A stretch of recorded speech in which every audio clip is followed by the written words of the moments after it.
there's a trans woman sitting in the audience. This is a true story. This was like a few weeks ago. I did 6 shows that weekend. This trans woman came to 4 of them. Calls herself Daphne. Man, this chick Daphne was in there cracking the fuck up at everything I said about everybody. It was amazing. She was laughing, and it was fun to watch her laugh. You could tell she was letting go with something that was heavy, and she'd throw her head back, and she'd smile with all her teeth. She was having a great time. And the more fun she had, I felt bad, because I knew I had some trans jokes to unload. And I thought to myself, maybe I shouldn't say these jokes because I don't want to like fuck her evening up. She's having so much fun. But then I thought to myself, well, if I can't say it in front of her, should I say this shit at all? So I let her rip. To my surprise, Daphne laughed harder at the trans jokes than anybody in the room. In fact, everybody in the room would look at her to make sure it was okay. And I got off stage, I was in the dressing room, I was like, man, this is a fucking weird show. I'm sitting in the dressing room by myself just trying to figure out, like, what the fuck just happened out there? Like, why is it that this one woman can't take any of these jokes and Daphne can take all of these jokes? So weird. And then I realized, Daphne used to be a man.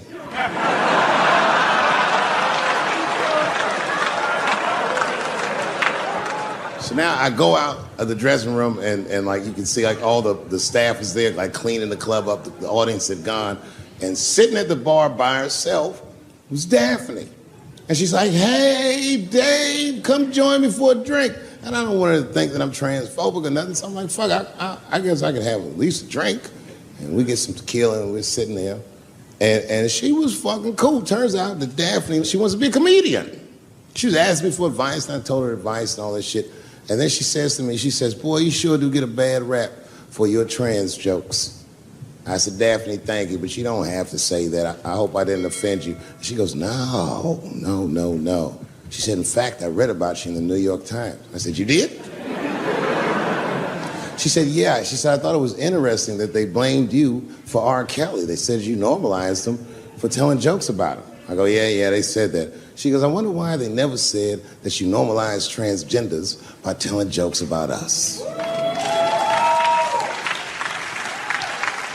And I'd never thought about that. It never occurred to me. And we started making out. And then like, I reached up just to see what it felt like. I was like, what? And it felt like pussy, didn't it? It was just like. Now, I was hanging out with a friend of mine. He's a white guy, you know. We were just hanging out. And we were lost in the city, we were smoking a joint. Now, I don't know if it was a coincidence that we were lost and high and shit, but. My white buddy, he was smoking a joint. Dave, it's the goddamn cops.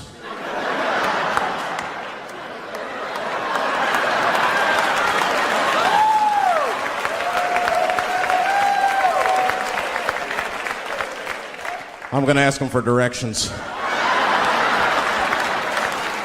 I said, Chip, no! Chip, don't do it! It was too late.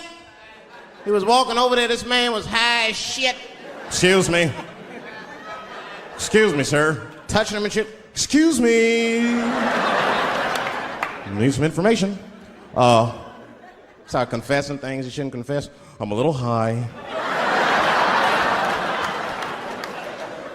All I want to know, which way is 3rd Street? The cop was like, hey, take it easy. You're on 3rd Street. You better be careful. Go ahead, move it. Move it.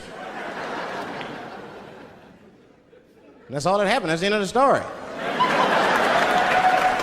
Now, I know that's not amazing to some of you, but yeah, as one of these black fellas, that shit is fucking incredible, isn't it? I'm saying a black man would never dream of talking to the police high. That's a waste of weed.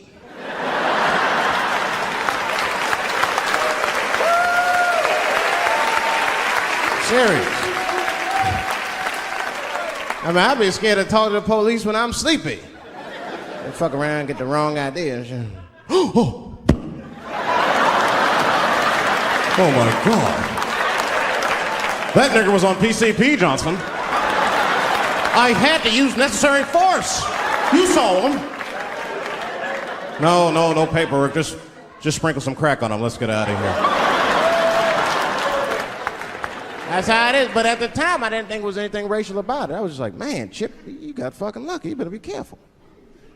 But then another time, me and Chip are driving. Now, I'm not driving. Chip is driving, and he's driving a little crazy. He's been drinking. Now, I don't like to let my friends drive drunk, but, you know, I was smoking a joint. I couldn't really say shit to the guy.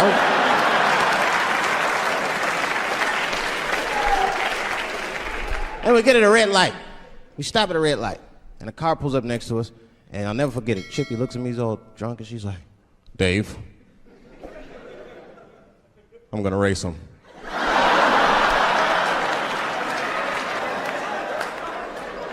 I knew it was a bad idea, but I was high. I tried to explain to him it was a bad idea, but all that came out was, well, nigga, sometimes you gotta race, I don't know.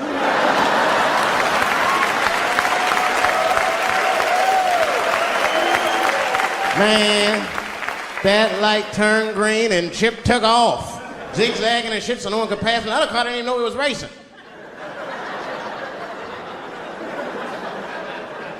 Then the police seen us and pulled us over. Now you understand, I'm scared as shit.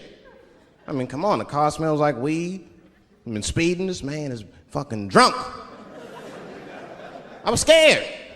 Chip was not scared at all. It was weird, he didn't even turn his radio down. Isn't that weird a little bit? I mean, if you get pulled over, wouldn't you turn your radio down? Nobody want to get their ass beat to a soundtrack and shit. You know what I'm saying? Chip had the music blasting. We're not gonna take it.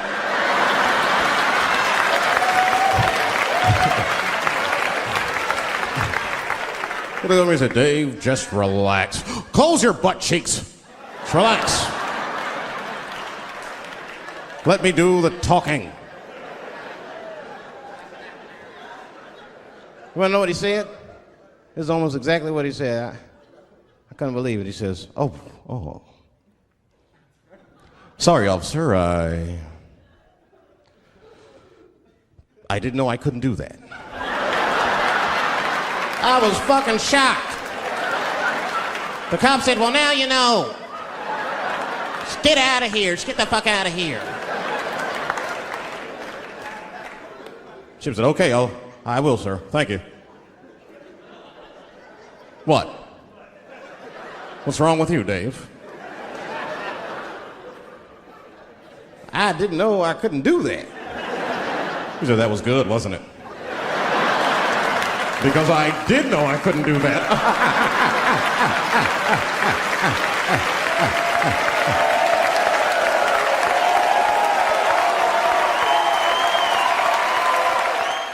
Really, you know who I'm gonna vote for next time if things keep going the way it's going is that gay dude.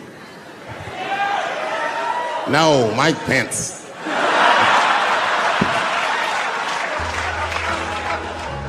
Now, this is the same club, the Punchline. This is 15 years ago, and I had just gotten back from my infamous South Africa trip. And I came to the Punchline just to cheer myself up. It's a safe place where I could tell some jokes. And I find out that this comedian I know, Chris Tucker, who's in all those Rush Hour movies, I find out that Chris is in San Francisco too at some charity event. So I call him, I'm like, yo, I just saw you at some charity event. I said, I'm doing a show at the Punchline. Why don't you come by the club after your event? He's like, cool, Dave. I thought she was dead, nigga. I'll come by. He says, is it okay if I bring some friends? Because, you know, I'm with a lot of people. I go, man, you Chris Tucker. You can bring whoever the fuck you want. And then I show up to the club late that night. I walk into the dressing room, and sitting in the dressing room is Gavin Newsom, who at the time was the mayor of San Francisco, but now he's the governor of California. And sitting next to him was Kamala Harris, who at the time was the DA of San Francisco. Now she's the senator from California that's front-running on the Democratic ticket. And sitting next to her was Al Gore. fucking weird. And sitting next to Al Gore was the guys from Google, Sergey, and I don't know how to say these. All right. And it was Chris Tucker and Ben Jealous, who at the time was the president of the NAACP, who was all just at this big charity dinner, and Paul Mooney was drinking scotch. And we all was just in there. And, you know, at first I was a little uncomfortable when we started talking, and we all got along really well. At some point, Kamala Harris she says to me, she goes, you know, a friend of mine is announcing his candidacy for president tomorrow. I went to college with him. I'm like, what? I go, Barack Obama? She goes, you've heard of him? I'm like, yo, I just read about this dude. And she goes, yo, yeah, blah, blah, blah, we're talking. She goes, you know what? She says, let's call him on the phone. I said, what the fuck? And she picks the phone up and she dials and she's listening like this. And she goes, this is voicemail. And she gives me the phone, she goes, leave him a message. You know, I didn't know what to say. I just said what you say to any black dude that's running for president. You know, stay low, running a zigzag pattern, this kind of shit.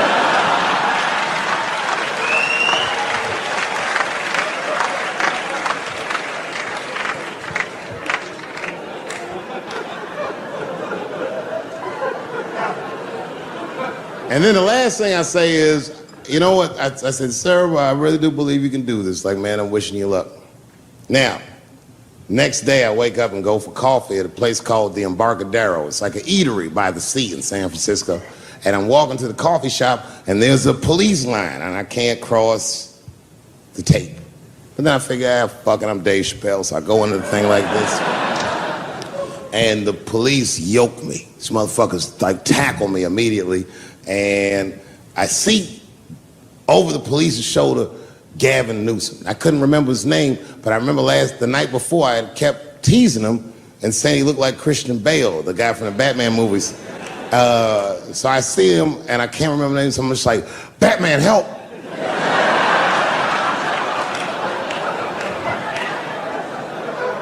And he stops, he's like, Dave? And then the police see that the mayor knows me, so they're all like, oh, sorry about that. And he's like, hey, back up, everybody. And he just picks me up. He's like, I'm really sorry about that. I'm like, I'm fine, don't worry about it. And he's like, listen, I'm here with Prince. Would you like to meet him? I'm like, I know Prince. That's my nigga.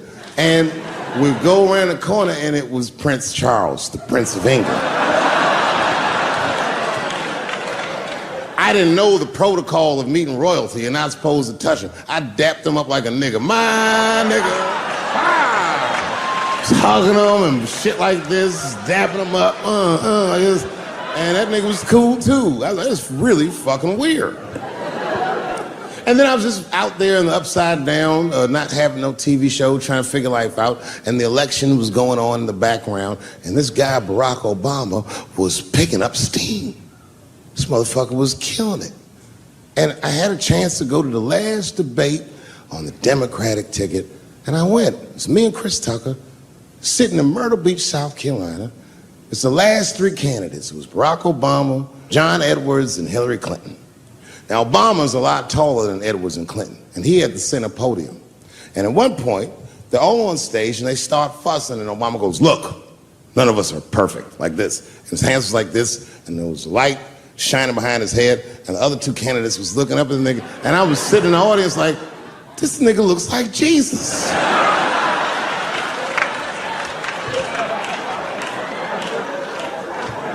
And I realized in that moment that I was looking at the next president of the United States. I was certain of it. I couldn't explain it, but I knew what I was seeing. And I got really excited. And I'm not that kind of guy. I said, I gotta meet this motherfucker. So I stayed. They were all on stage doing interviews, and I just waited. I was waiting and waiting, and then John Edwards was done with his interviews first, because everybody knew he wasn't going to win.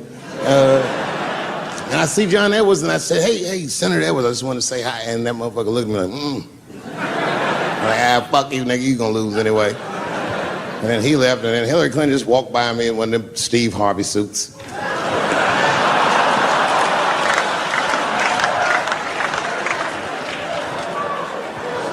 But Obama was taking forever. Everybody wanted to talk to him. When I knew the media saw exactly what I saw, there was no question about it. That was the guy.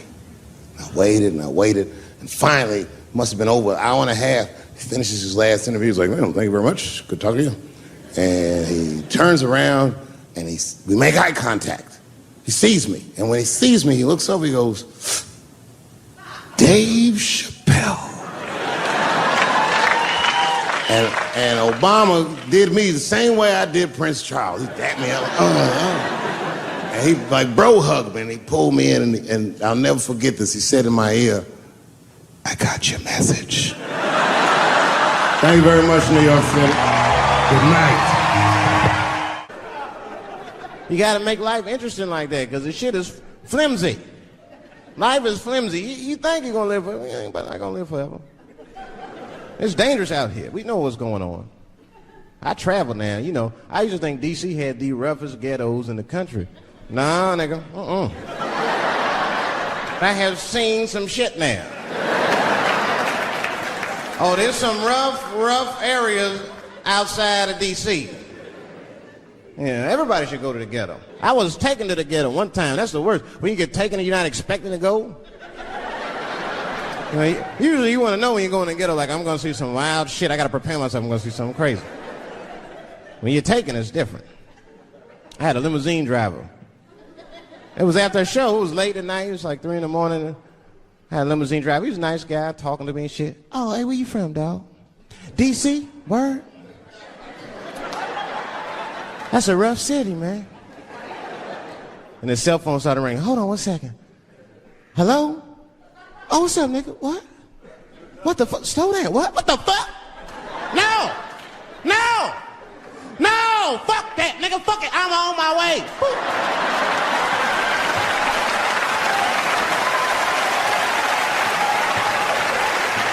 Hey. I gotta make a stop real quick. At 3 o'clock in the morning. I didn't know he was taking me to the ghetto at first.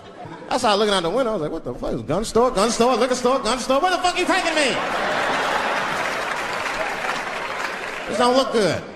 He didn't say shit. He just pulled up in front of an old rickety building that looked like a project. Now, I'd never been there before. I'm not sure if it was a project, but it certainly had all the familiar symptoms of a project. A fucking crackhead ran this way.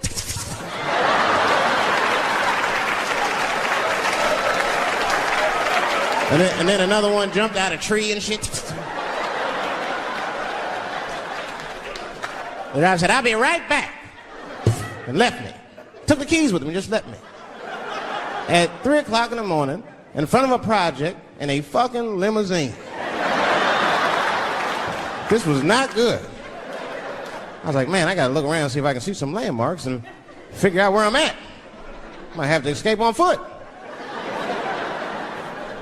Now, this is when I knew I was in a bad neighborhood. You only see this in the worst neighborhoods. Remember, it's 3 o'clock in the morning. It's 3 o'clock in the morning. I look out the window.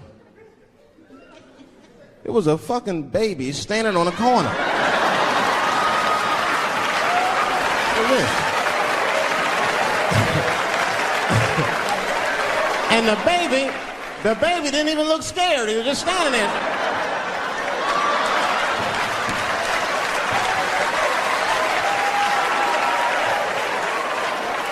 I mean, it made me sad. It made me sad, really. You know what I mean? Because I wanted to help the baby.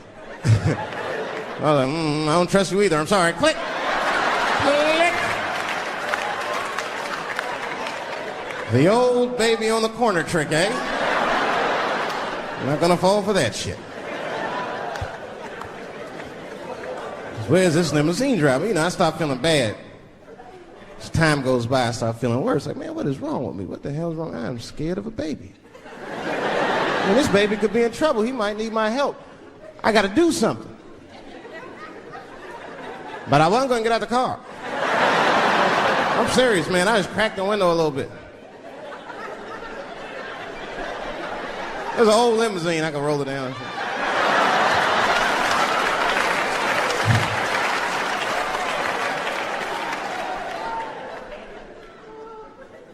Hey, baby. Baby, go home, man. It's 3 o'clock in the morning. What the fuck are you doing up? The baby said, I'm selling weed, nigga. I said, oh, shit.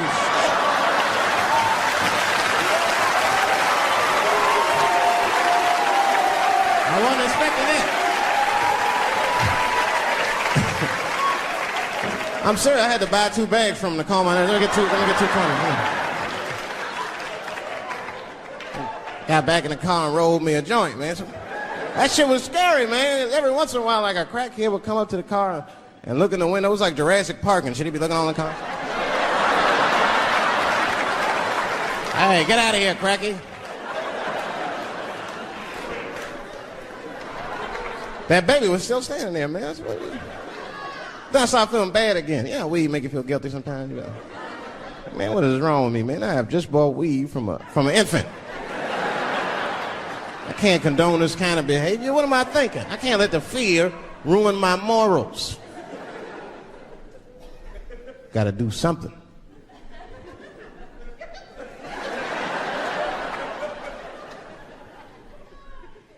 Hey, baby. Stop selling weed, all right? You got your whole life ahead of you. He said, fuck you, nigga, I got kids to feed. I said, God damn.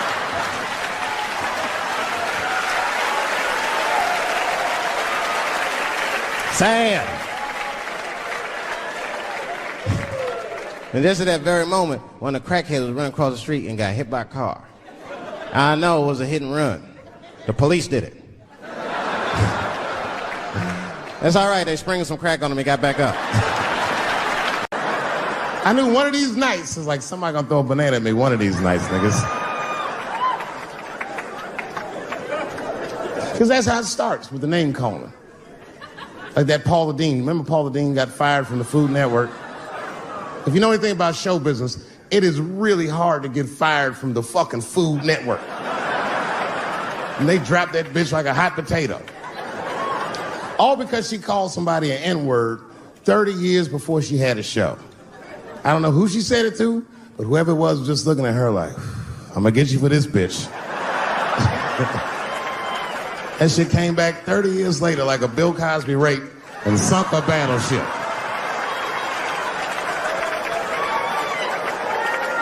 And every black person was mad, but we weren't like that mad. I was just like, well, how's this bitch gonna call me a nigga when she taught me how to fry chicken? That's not fair.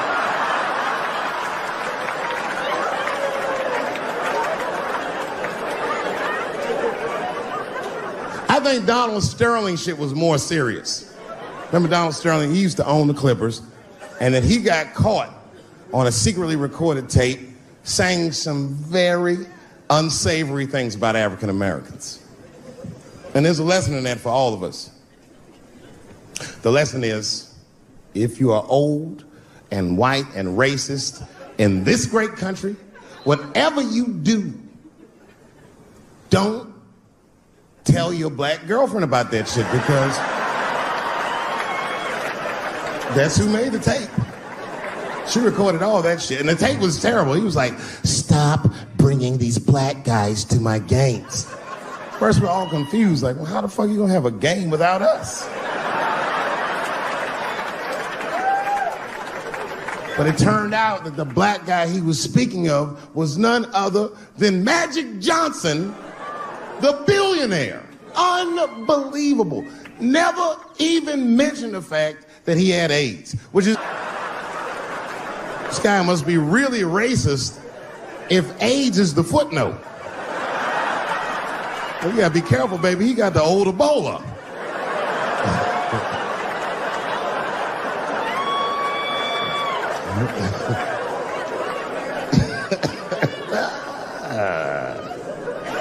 You can say what you want about that girl, but I'm gonna tell you right now, she is a goddamned hero. Because you might have thought these things were happening before, but now you can see it all in front of you without a shadow of a doubt. That shit actually went down. She sucked that old guy's dick.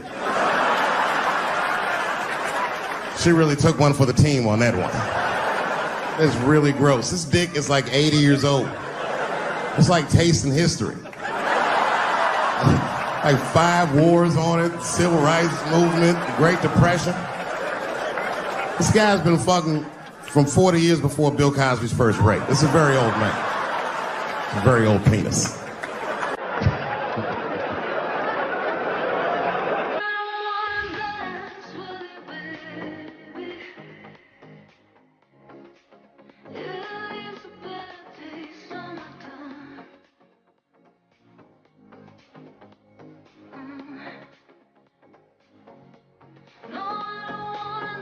But all that shit is still, it's just name calling. Like, name calling does not break the modern black man. That's not gonna do the trick. I don't give a fuck about that. Like, if I went to Kentucky Fried Chicken, Ku Klux Klan, hood on top of their head, what do you think I'm gonna do in this day and age? Run out of Kentucky Fried Chicken? Not if I'm hungry. I'll go straight to the front. Hey man, let me get a 2-piece. I don't give a fuck what he says. You want a biscuit with that, nigger? I thought it came with a biscuit. What's all this attitude? I want a 2-piece. Chop, chop. You know what it is. But I'm not going to be mad. Why would I be mad? He's the one that's got to work at Kentucky Fried Chicken, not me.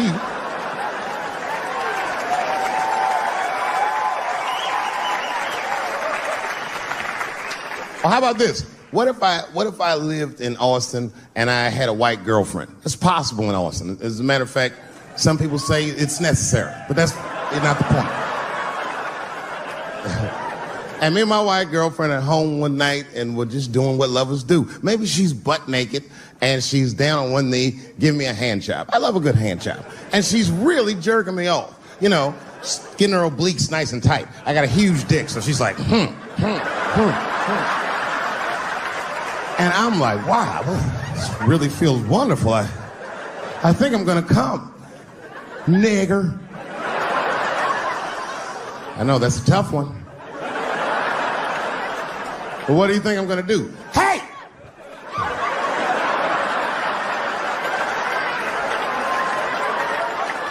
That's no time for integrity, ladies and gentlemen. I'm busting that nut in her face. I'll sort through the ethics later. But I'm what they call a man of his word. If I say I'm coming, oh, I'm coming. I don't give a fuck what happens. God forbid somebody could shoot me. If I say I'm coming, it's still like, oh.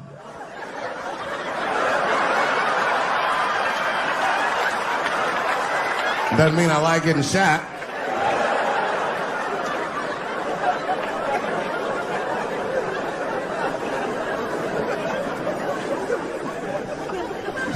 Boy. Yeah, tough time for the blacks.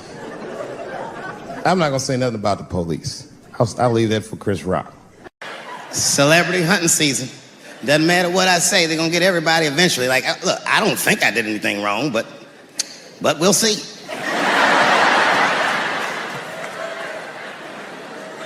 They even got poor Kevin Hart. Can you imagine such a thing? Kevin Hart, let me tell you something. It was Kevin Hart's dream to host the Oscars. That's what he told me.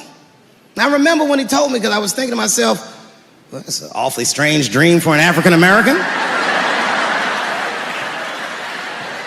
Kind of nigga dreams of hosting the Oscars. Kevin did, that's who. And he did it. Against all the odds, Kevin became the most famous comedian this world has ever seen, and he got the job that only one black man before him had. He was going to host the 80th Oscars. And I don't know what you know about Kevin, but I know Kevin Hart is damn near perfect. As close to perfect as anybody I've ever seen. In fact, Kevin is precisely 4 tweets shy of being perfect. 10 years ago, Kevin had made some very homophobic comments. And I'm not gonna repeat what he said, because this is Atlanta.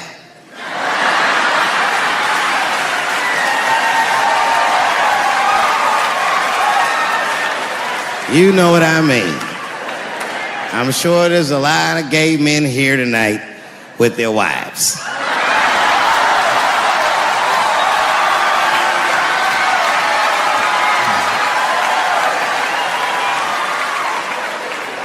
Far be it from me to offend anybody. All right, I'll tell you what he said. But just remember, these were not my words. These were Kevin's words. And it was a long time ago. And I'm paraphrasing because I'm not good at telling other people's jokes. Okay, Kevin said that if his little son was demonstrating or exhibiting homosexual behavior around the house, that he'd chastise him. He'd say, hey, that's gay. And then he said he would smash a dollhouse over that child's head. Ooh, the gay community was furious. And I don't blame them. I got a lot of gay friends.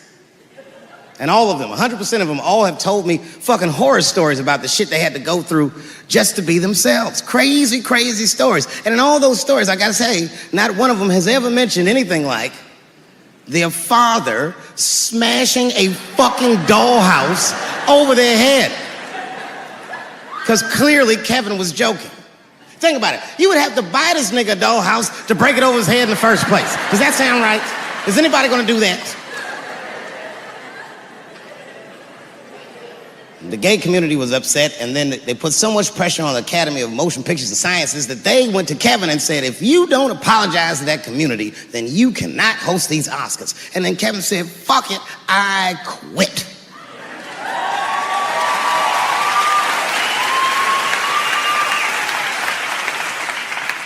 And then he went on every talk show in America and apologized for 6 weeks.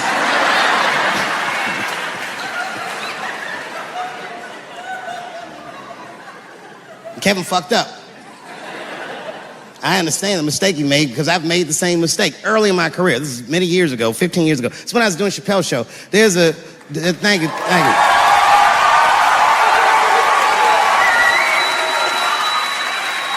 On network television, they have a department that's called Standards and Practices. This is the department that tells you what you can and cannot say on television. And if you're doing your job well, you should never hear from them. But if you're making a Chappelle show, you'll hear from these motherfuckers all the time.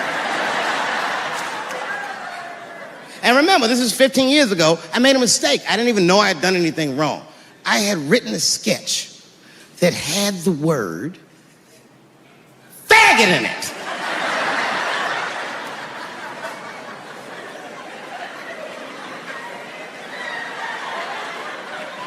So I had to go to Standards and Practices. They called me up. I don't know why they're calling me, but I like the lady that runs the department. She's usually really fair, and it was one of my favorite people I've ever worked with. So she sits me down. We have a nice conversation. She tells me, oh, the sketches are great. I go, oh, fantastic. Well, then why am I here? She said, because, David, there's no way that you can ever say the word faggot on our network. I didn't know I did anything wrong. I didn't try to defend myself. I said, all right, fuck it, I'll take it out. Have a good afternoon. And as I was leaving, it occurred to me, hey, Renee, quick question. It's just a question. Seriously, I want to know, like, why is it that I can say the word nigger with impunity?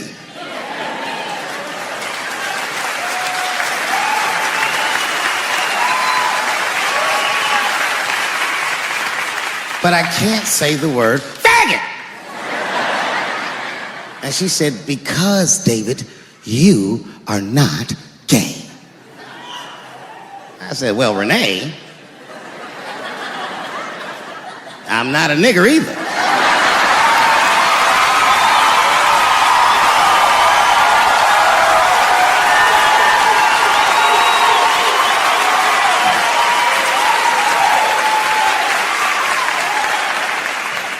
But you see, what I didn't realize at the time and what Kevin had to learn the hard way is we were breaking an unwritten and unspoken rule of show business. And if I say it, you'll know that I'm telling you the truth. The rule is that no matter what you do in your artistic expression, you are never, ever allowed to upset the alphabet people.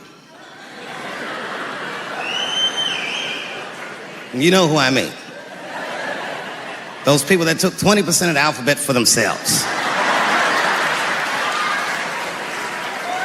I'd say the letters, but I don't want to conjure their anger.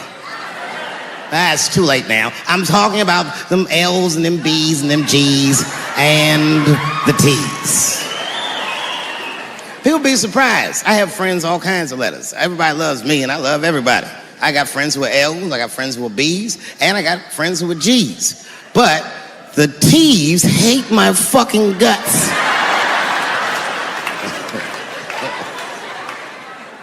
I don't blame them. It's not their fault, it's mine. I can't stop telling jokes about these niggas. I don't want to write these jokes, but I just can't stop.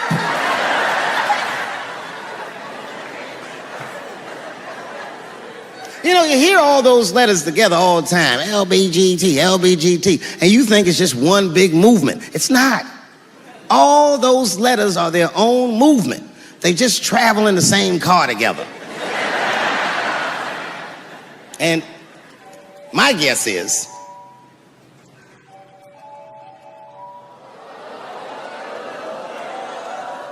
what is this, high school? This nigga probably got a babysitter or something. Go on and answer your phone, nigga. Just get that shit out of here. I'm in the middle of something important.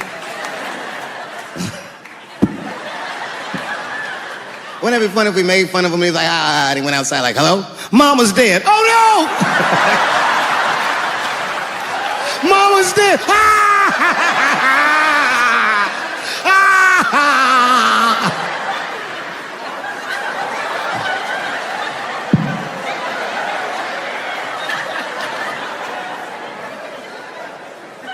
That's a weird time phone call, wasn't it?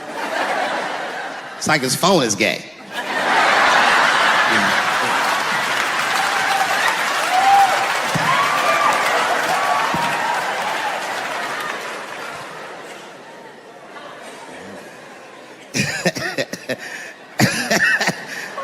Like I was saying, my guess is the G's are driving that car. That makes sense to me, because there's white men in the G's. And these people are trying to get around discrimination and oppression. And you know how white dudes are. We know these roads. In fact, we built these roads. The rest of you buckle up. We'll get you to where you want to go. So the G's are just driving the car. Of course, next to the G's in the passenger seat is the L's. Everybody likes the L's, except for the G's. I don't know what that's about. I just know the G's don't like them that much. And the G's always say like little subliminal digs on them. It's unnecessary shit. It's not mean, but you know what I mean? They just be like, I wouldn't wear that. The only thing that breaks the tension between the L's and the G's are the B's in the back seat. That's right, there you go. Everybody scream out when you hear your letter.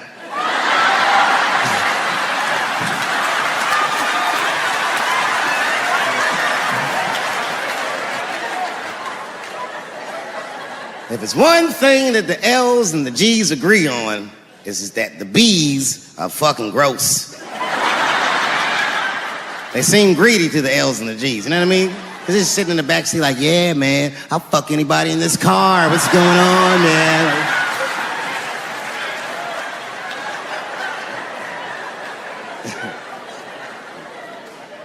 And sitting next to the B's, all the way in the back seat by themselves, looking out the window. That's the T's. Everybody in the car respects the T's, but everyone also resents the T's. It's not the T's' fault, but everyone in the car just feels like the T's are making the trip take longer.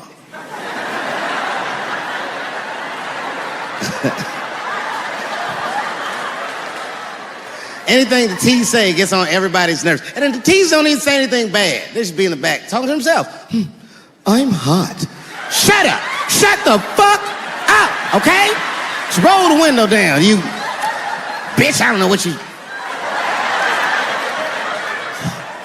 What? Just said I was hot. Could you pull over at the next exit? I need to use the restroom. There is not a restroom for you for 4 states, nigga. Will you just shut the fuck up so we can get where we're going?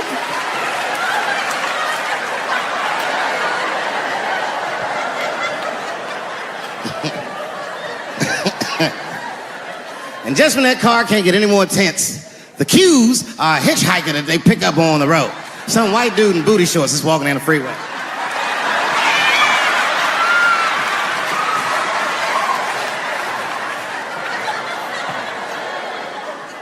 The G's see him. That guy might be one of us. Hey, are you okay? You need some help? And he come over there with them booty shorts leaning on the window. Hey, what's going on, fellas? Lady? Whatever pronoun makes you feel comfortable in the back.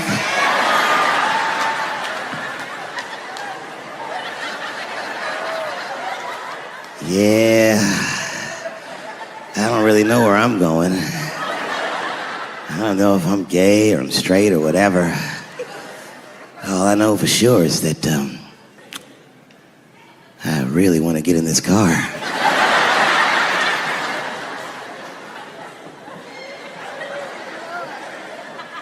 And they make him get in and sit in between the B's and the T's. I feel bad for T's, but they're so confusing. And it's not all my fault. I feel like they need to take some responsibility for my jokes. Because I didn't come up with this idea on my own. This idea that a person can be born in the wrong body. But they have to admit, that's a fucking hilarious predicament. It's really fucking funny. And if it happened to me, you'd laugh, wouldn't you? That wouldn't be funny if it happened to me? I think it would be. What if it did? What if I was Chinese, but born in this nigga body? That's not funny. And for the rest of my life, I had to go around making that face. Hey, everybody, I'm Chinese! And everyone get mad. Stop making that face. That's offensive. What? This is how I feel inside.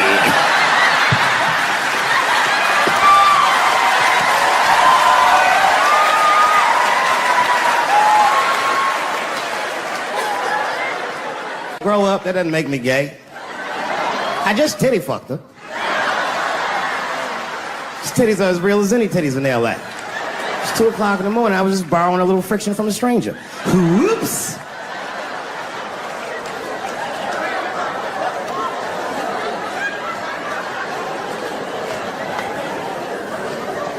It's the madness of youth. It's the types of mistakes that a man makes when he's young. I wouldn't even know that it's necessarily a mistake. It was a wild night out. But I don't do it like that anymore. I'm old. I'm 44 now. Dang. It's the first time in my life I've ever started to physically feel my age. It's tough, man. You know how I know I'm getting old? This is embarrassing, but I was in my hotel room. I'm not gonna lie, I was jerking off, and I was really sweating it out. And this is when I knew I was old. I just gave up in the middle, nothing even happened.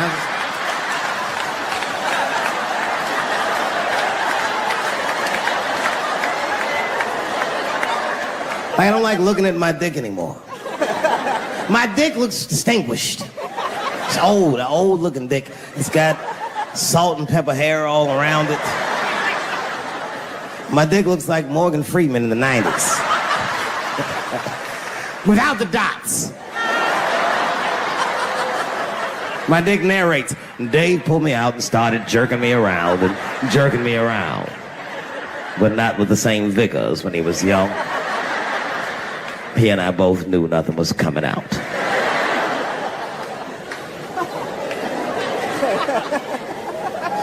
I see my age in my children. I came home from the road. This is not long ago. I've been gone for, if you can picture, I was gone for weeks and weeks. And when I came back, nobody was home. Now, one person in my family thought that maybe I'd like to see them when I got back. They knew when I was coming back, but they just weren't home. And that shit was a wake-up call. You know, when my kids were little, and the tour bus would pull up to the house, these motherfuckers would spill out. Dad is home, hooray! And they'd hug me and kiss me, and then as the years went on, they'd get less interested. Hey, everybody, look, it's Mr. Promises back from the road.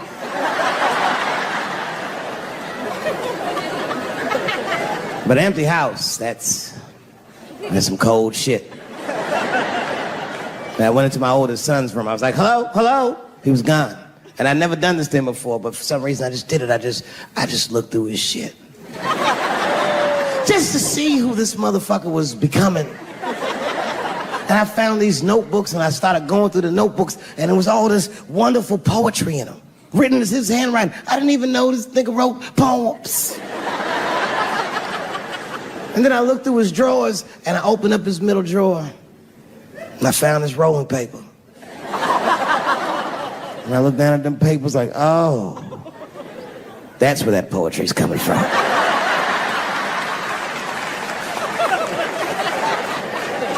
And that shit broke my heart. I mean, I smoke weed, but I mourned my son's innocence. And I cried a little bit. And I took his papers upstairs to my room. Rolled some weed that I'd hid from the family. And I got really high. And then I got paranoid, so I put his papers back how I found them. So he wouldn't know what I was up to. This nigga won't even know that that happened until he sees the special. Yeah, nigga, I found your papers. He's a cold motherfucker. Let me tell you, this kid is only 16 years old. Listen to what he did to me. This motherfucker calls me up in the middle of the night. It was 1 o'clock in the morning. He goes, Dad, don't be mad. I knew something was terribly wrong. I said, what's going on? He said, listen, I'm fine. And don't forget, you told me to do this. I'm at a party, and my designated driver had too much to drink. And me and my friends need you to come pick us up. I said, Jesus Christ, it's 1 o'clock in the morning, nigga. I am shit-faced.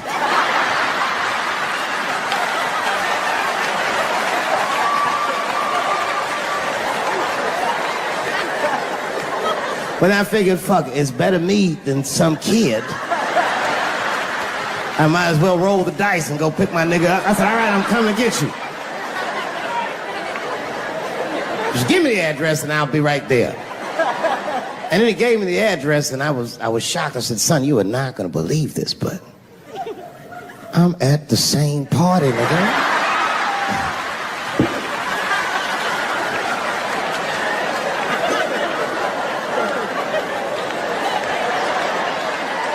They grow up fast, don't they? Can I ask you a weird question? I want to make you feel uncomfortable. You don't have to answer it, and if it doesn't go well, we'll just edit it out anyway. Is it weird to be the only white people in a row?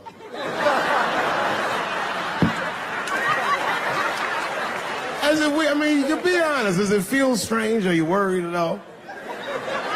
Give me your money, motherfucker. I'm just fucking around. This guy got ice in his veins. He didn't even buckle. You know, like many black men my age, the first time I voted was 8 years ago. Right. I saw Obama on TV and said, oh, I'm voting for this nigga. I remember the day I voted for Obama. I voted in Ohio, and my vote matters in Ohio. Ohio is a battleground state. But when I pulled up to the polls, all the soldiers were in line. There were so many black people in that goddamn line, I didn't even know it was the polls. I thought it was a check cashing place.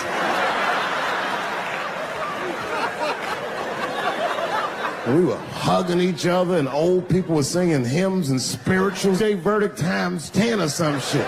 I've never seen black people that happy. 8 years later, I'm pulling up to the polls again.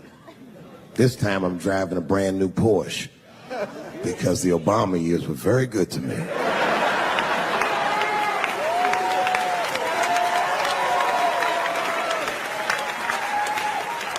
I was early voting, and when I parked my car, I figured out something that it would take the rest of the country another week to figure out. I understood that Donald Trump was going to be our next president because in Ohio, unlike D.C., you could see the results in the parking lot. Saw these goddamn pickup trucks and tractors and shit.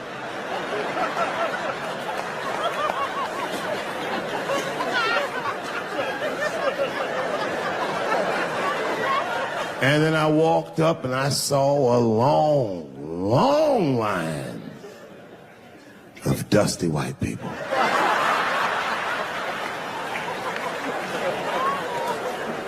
Yes, ladies and gentlemen, these were the poor whites. And I must tell you, I've never had a problem with white people ever in my life. But full disclosure, we've gotten a lot of trouble out of them. And I've never seen so many of them up close. I looked them right in their coal-smeared faces. And to my surprise, you know what I didn't see? I didn't see one deplorable face in that group. I saw some angry faces and some determined faces, but they felt like decent folk.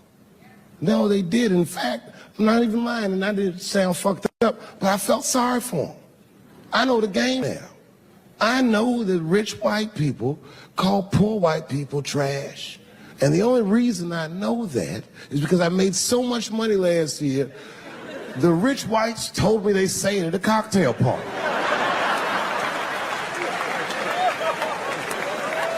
And I'm not with that shit. And I stood with them in line like all of us Americans are required to do in a democracy. Nobody skips the line to vote. And I listened to them. I listened to them say naive, poor white people things. Man, Donald Trump's gonna go to Washington and he's gonna stand there thinking in my mind, you dumb motherfucker.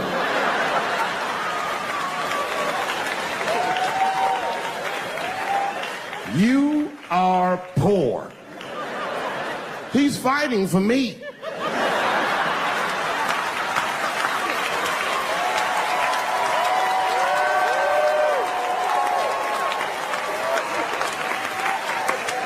I said, I need a gun immediately. The guy didn't answer, no questions. He just grabbed a 12-gauge shotgun, handed it to me. I'd never even held a gun before. I'm not a dummy. I'm like, well, I need some bullets too. And the guy reached under the counter, put 2 box shells on the counter. He said, all right, buddy, which box do you want? I didn't know. One box had a picture of some ducks on it. The other box had a picture of some deer. I said, well, what's that box with them ducks? He said, oh, that there's birdshot. And then he goes just like this, I'm not exaggerating, he goes, that won't kill a man. He said, it'll just pepper him up nicely. I said, what the fuck? Pepper? I said, well, what's that box with the deer on it? He goes, oh, that there's buckshot. That'll put a hole in the goddamn truck if you wanted to. So which box do you want? And he picked the one with the deer up and shook it. I thought he was trying to trick me. I was like, do you have a box with a picture of a white dude trespassing on it? Because it's exactly the strength I'm looking for. The fuck am I getting my kids vaccinated for an old-ass disease like measles? This is ridiculous. You might as well give them a diarrhea shot if you're so worried. Diarrhea has a bigger body count than the measles do. You know, diarrhea is funny today, but 100 years ago, if your ass had diarrhea, you were a goner. There was like a 0 chance of survival. You get that first squirt, uh-oh. Better start getting my affairs in order. But I don't have much time. It's diarrhea. It's very serious. You just watch your buddy slowly die in a pool of his own shit. I give up diarrhea. Too strong. Nowadays, your buddy just be like, oh, we got diarrhea. Just eat a banana, nigga. Drink some water. Let's get to the club. Still make last call. Because if these women were serious, you know what they would have done? They all would have fired their agents. And they would have went to the mailroom of one of these big agencies and found a woman that was busting her hump in there and said, if you want to talk to us, then you have to talk to her. And if they did that, then she would be big and they would be big and nobody would get fed to Harvey Weinstein. But did they do that? No. Was that their idea? No. Surprisingly, it was mine. And what I think the feminist movement needs to be very successful is a male leader. I'll do it. I will. I will lead you women to the promised land. I will make sure you get equal pay for equal work. I will make sure that nobody harasses you or fucks with you on the job. I will protect all of your interests and all that I ask for in return. Is that you suck my dick? You know, everyone has it hard, but I think harder than black people and harder than Arabs and harder than Mexicans, you know who has it the worst? Fat black people. It's hard for white people to understand, but that's what I'm saying is very true. Fat black people have a really rough road, because all manner of things kill white people, but you know what kills more black people than anything, more than police and terrorism? Salt, nigga, regular ass table salt. Here, white people are getting Ebola cures and shit, and meanwhile, I'm dying from fucking the flavoring. Look, Honestly, I'll stop talking about it. Let me say this, though. Let me just say this. Can we all just say that we seen it coming? Were you surprised? It's like when that guy threw that banana at me. Do you think I was surprised? Hell no.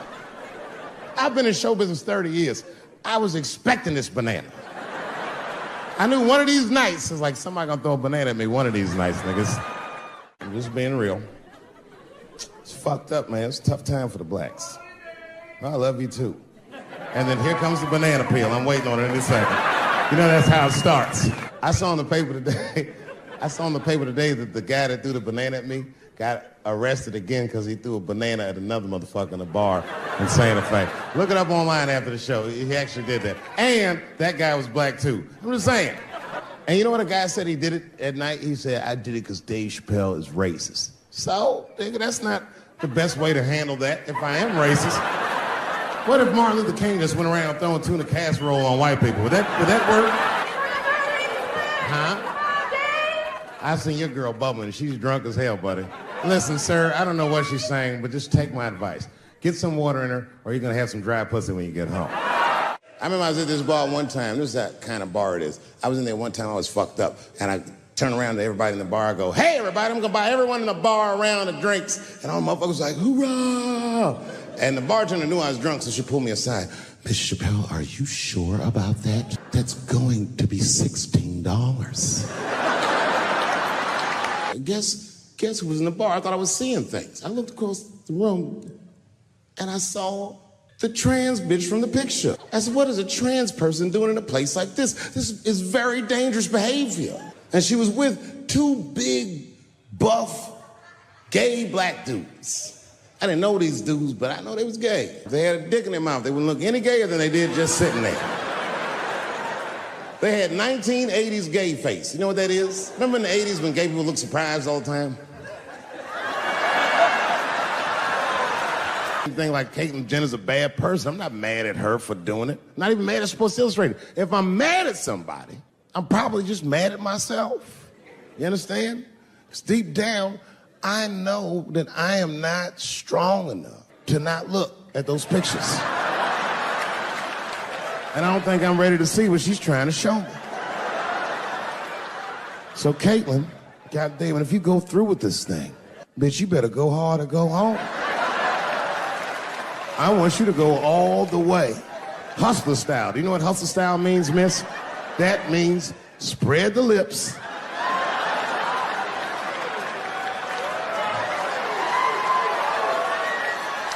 I hope she spreads her lips and there's an itty bitty dick inside. Ah! The show is behind the curtains. Gender is a fact. You have to look at it from a woman's perspective. Look at it like this. Caitlyn Jenner, whom I've met, wonderful person, Caitlyn Jenner was voted Woman of the Year. Her first year as a woman. Ain't that something? Beat every bitch in Detroit, she's better than all of you. Never even had a period. Ain't that something? Oh, I'd be mad as shit if I was a woman. I'd be mad if I was me. If I was in a BET Awards sitting there and they're like, and the winner for Nigger of the Year, Eminem, my man. You can see it. You ever have this happen? This is how confusing it is. This is the practical application of what I'm talking about. Like a guy be out, this happens to a lot of guys, you be out at a club, bar, right? You're just kicking with your boys, and a girl walks by, and man, she looks good. She looks good. Not good in that classical way. I mean, you know, I'm talking good, like she got half her ass hanging out her skirt.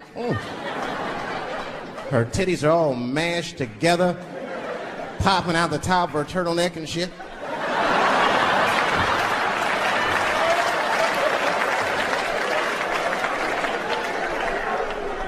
And you with your buddies, right? You with your buddies, you got a couple drinks in you, and you see a girl like this, you might try to talk to her. This might not come out right. I don't know what you say, but damn, look at them titties! Right?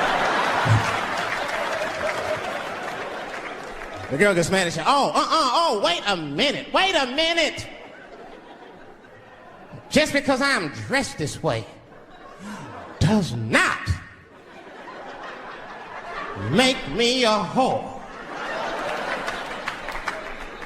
which is true. Gentlemen, that is true. Just because they dress a certain way doesn't mean they are a certain way. Don't ever forget it. But ladies, you must understand that that is fucking confusing. Just is. Now that would be like me, Dave Chappelle, the comedian, walking around the streets in a cop uniform. Somebody might run up on me. Oh, thank God. Officer, help us. Come on, they're over here. Help us. I'm like, oh, just because I'm dressed this way does not make me a police officer. You understand what I'm saying? It's like, all right, lady, fine. Fine. You are not a whore. But you are wearing a whore's uniform. I'll tell you that shit right now. I know it's fucked up, but I'll tell you the truth. You know, everything's funny. Everything's funny till it happens to you. 3 months, a mere 3 months after that terrible attack that Chris Rock endured, I was on stage at the Hollywood Bowl, and a lunatic jumped out of the crowd and attacked me. Now, I gotta tell you, if it happens to you, you don't even know what the fuck is happening. It was like slow motion. I just looked over. I don't know this nigga. And I was looking, I said, oh my God, I'm being attacked. And this motherfucker was ragged. He jumped at me. He was like, ah! I'm old, but I'm fast. I caught this motherfucker's head with my hand and pulled his hoodie over his eyes. I can still feel his head in my hand. It was spongy. He had been growing dreadlocks. Not the beautiful dreads that Rastafarians grow. These were accidental LA homeless dreads. This shit had leaves and sticks and bottle caps and shit in it. Some kind of grease. I was like, ugh, like this. And then I fell down. And he knocked me all the way on the ground. And I was like, man, this is a bad situation. I'm like, I don't know if I'm gonna die or what's gonna happen. But in that moment of vulnerability, you know what occurred to me that had never occurred to me before in my life? In that moment, it occurred to me that bodyguards should not wear dress shoes to work, Travis. This nigga Travis came out slipping and sliding on some kind of beautiful loafer and fell flat on his back. I said, oh my God. Now both of us are down. I gotta handle this shit myself. So I popped that back, boom. And then the kid that knocked me down, he popped out, boom. And we looked at each other and realized, at the same time, I was bigger than him. And that motherfucker took off running.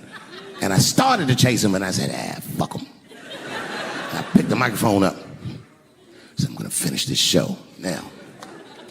That's right.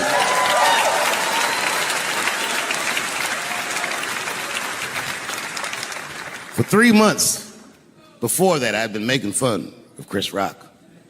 And people would ask me all the time. They'd say, Dave, what would you do if you were Chris Rock and Will Smith slapped you in the face? And to this day, the answer is the same. Well, I don't know what I would have done. I've never been in a situation that extreme. But I do know now what Will Smith would not have done. And that is enjoy the rest of his evening. Man, listen. We gave that kid a good while. We was whooping his ass. Not we, I mean, I was on stage trying to think of a joke to tell, but they was beating this nigga up right behind me. Everybody could see it. Everybody could see it. And I'm sitting up there trying to think of what to say. And I'm tongue-tied. Me, of all people, can't think of anything to say. Look at my karma. Just that moment. Of all the people in the world, Chris Rock walks from backstage, walks up to me in front of 20,000 people, grabs the mic out of my hands and looks at the crowd and goes, was that Will Smith? Man, motherfuckers fell out of their chairs laughing. I was standing there looking stupid. I was fucking furious because I'm thinking in my mind, nigga, this is my attack. You got attacked 3 months ago. Now you have jokes. So I snatched the mic back from Chris and tried to get one off, but my shit did not go good at all. I didn't know what to say. I was just like, it was a trans man. And the crowd was like, Boo. This is LA, we like trans people. Boo. I know, I felt so bad. I felt so bad. But I know why he did it. You'd have to be there to understand, but man, when that guy tackled me, it was like it's like a movie or something. You gotta picture this. Picture a famous person you like. Every famous person you could imagine was at that show. It was like the biggest night that Hollywood had ever seen. And when that guy tackled me, he cleared the bleachers. I had to watch the tape afterwards to know this happened, but as soon as he tackled me, Jamie Foxx was the first motherfucker that jumped out of the crowd. He was wearing a white cowboy hat like he knew this shit was gonna happen to him. Never seen this nigga in a cowboy hat before. And Jamie started chasing that motherfucker around like any given Sunday. And that kid was fast as shit, was juking and shaking, and he broke Jamie's ankles, and he just kept running. And then Jon Stewart from The Daily Show ran from backstage and jumped at this motherfucker like Super Jew. He was like, ah!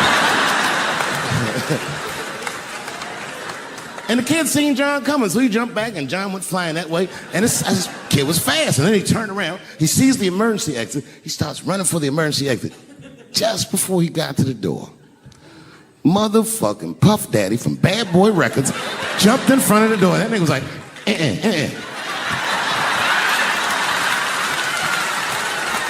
Boy, Puffy got that motherfucker. And then every celebrity just ran out because every celebrity saw themselves in me, and they just started beating the fuck out of that kid. And I know Chris was backstage looking like, nobody helped me.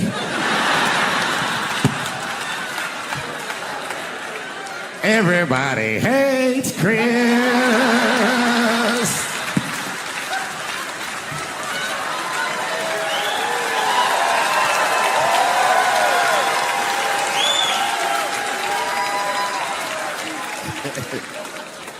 Look, it was way more intense than what you guys might have read. I don't know what you read, but the kid, while we was beating on him, reached in his waistband, pulled out a .22 caliber pistol. That shit was mayhem. Everybody started screaming, oh my God, he's got a gun, he's got a gun. And then I got scared. I was in the back, but I was scared because I knew that everybody that was with me was armed. Yes, if they had shot and killed this kid on stage at the Hollywood Bowl, like I pay you to do, Travis,